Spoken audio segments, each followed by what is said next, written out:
Kinga, hey, congratulations on being part of Discovery Channel's Shark Week. Thank you, Gig. Appreciate that. How exciting is it to do these episodes for Discovery Channel? I mean, going on to these great adventures that none of us would ever dare to do.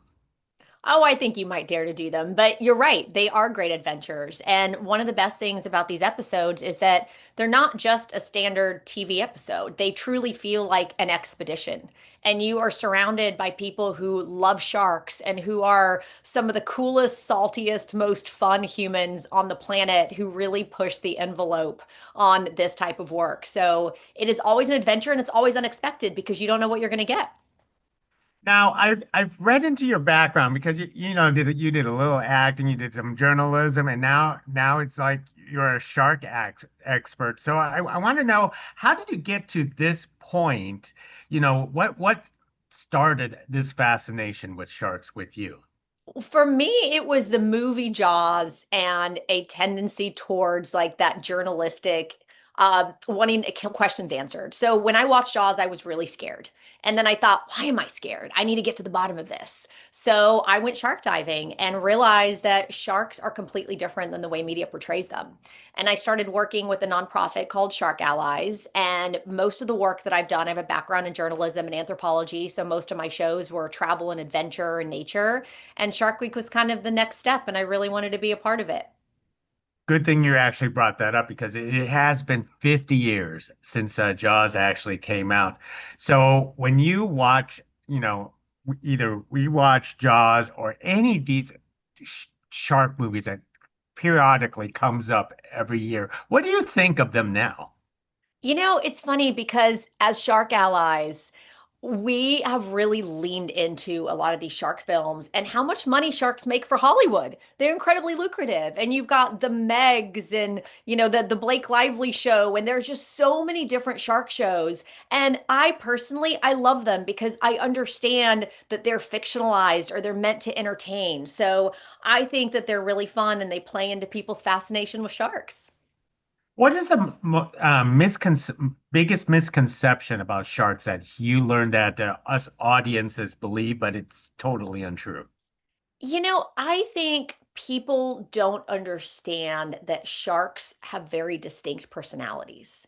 And I think people just see them as big fish and all they want to do is bite and eat and bite and eat. And they have millions of years of evolution that teaches them to swim and eat and mate. That's what they do.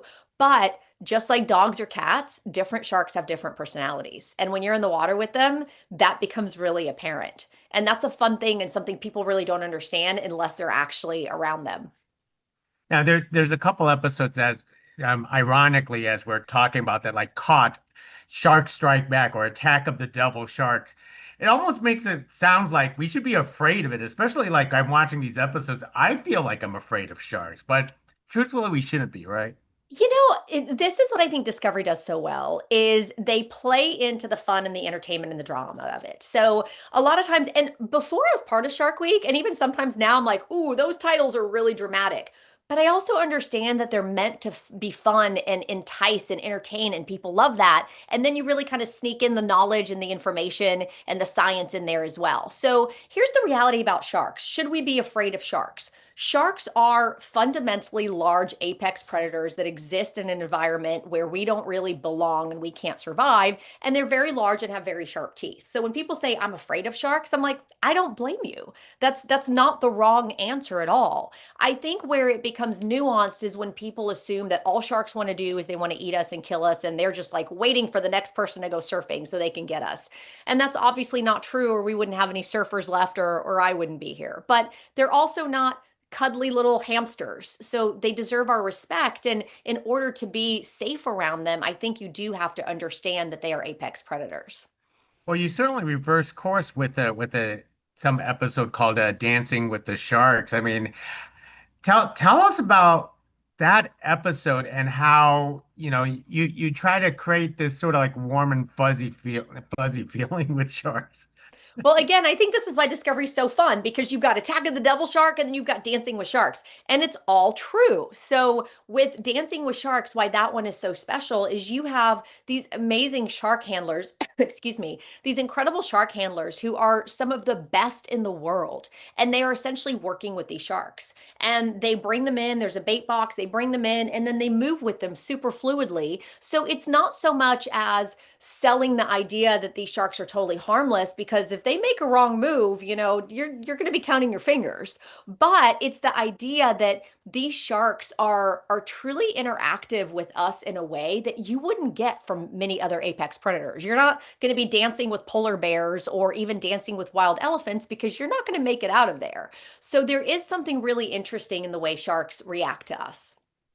So what are the safety protocols, to around sharks really? Like we because I noticed that you kind of guide them and touch them, but like for us audience members, we should never do that, right? You should never do that. And that's a really important thing to state. It's kind of like the don't try this at home, right? The quintessential statement. So when you're working with sharks, it's about a lot of things. I think we specifically have a lot of experience with sharks. So we put ourselves in situations that I would advise no one ever to put themselves in. However, for, the average person who's just enjoying the ocean, I think it's about awareness of environment and looking around before you get in the water. Are there sea lions around? Are there lots of birds, which would indicate there's a bait ball? Be aware of what's around you so that you know when it's a good time or maybe a bad time to get in the water. If you ever do encounter a shark, being calm is actually really important because as we've learned so many times over, being frantic and splashing around is going to attract them. And I don't think anyone's ever going to have to redirect a tiger shark, but if you do, the trick is by the nose, down and away, avoid the sharp end.